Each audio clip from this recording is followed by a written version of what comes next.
Hello guys, আসসালামু আলাইকুম। নিয়ন আদার blog. আজকে চলে আসছি ট্রেন লাইনের নিচেই ঘোরার জন্য চলে আসছি ট্রেন লাইনের নিচে এবং আশপাশে কি চলে সম্পূর্ণ ভিডিও আপনাদেরকে দেখানো হবে। কি সুন্দর একটা দৃশ্য! এইখানে ট্রেন লাইনের উপরে ঝিরি ঝিরি বাতাস বসছে, গায়ে লাগতেছে, অনেক সুন্দর। এই হচ্ছে ট্রেন লাইন। ট্রেন লাইন থেকে দেখেন কি সুন্দর দৃশ্য দেখা যাচ্ছে। এটি হচ্ছে আমাদের মাঠ। মাঠের ভিতরে ধান কাটা চলছে, পাট কুবাচ্ছে, ওইখানে পাটে জোয়ার দিচ্ছে। অনেক সুন্দর একটা দৃশ্য এই ট্রেন লাইনের উপর থেকে দেখা যায়। আর ওইখানে দেখা যাচ্ছে যে ধান নিচ্ছে। সব কিছু এই ট্রেন লাইন থেকে দেখা যায়। অনেক সুন্দর, অনেক সুন্দর একটা পরিবেশ।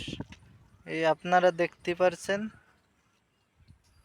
দাদা ট্রেন লাইন দিয়ে উঠে আসতেছে কষ্ট করে ঘাস নিয়ে। ট্রেন লাইন থেকে উঠার জন্য অনেক পরিশ্রম করা লাগে। ফসল নিয়ে যারা কৃষি জমিতে কাজ করে, এনাদের এই ট্রেন লাইনে উঠতে নামতে অনেক কষ্ট হয়। দেখা যাচ্ছে দাদা উপরে উঠে আসতেছে, কি বলে দেখা যাক। কিন্তু এই ট্রেন লাইন থেকে যারা উপরে উঠে আসে এবং নিচেই নামে, তাদের অনেক কষ্ট হয়। আর যদি আপনাদের ভিডিওটা ভালো লাগলে লাইক, কমেন্ট, শেয়ার এবং সাবস্ক্রাইব করতে ভুলবেন না। এবং দাদা উপরের দিকে উঠে আসতেছে, আপনারা দেখতেই পারছেন যে কি পরিমাণ কষ্ট হয়।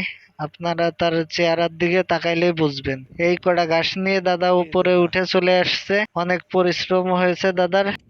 সর্বশেষ দাদা ঘাস নিয়ে উপরে চলে আসছে। আসার পর আপনারা দেখতেই পারছেন, তিনার মুহির দিকে তাকাইলেই বোঝা যাচ্ছে। এবং অন্য এক দাদা দেখেন ধানের ভুঁই থেকে ঘাস কাটতেছে, অনেক সুন্দর দেখা যাচ্ছে। দাদা শুনতেছিল আমার কি দেখি অবস্থা, এই জন্য শুনতেছিল। দাদা আস্তে আস্তে বলতেছিল এবং দাদা অনেকগুলো ঘাস কাটা কমপ্লিট হয়ে গেছে।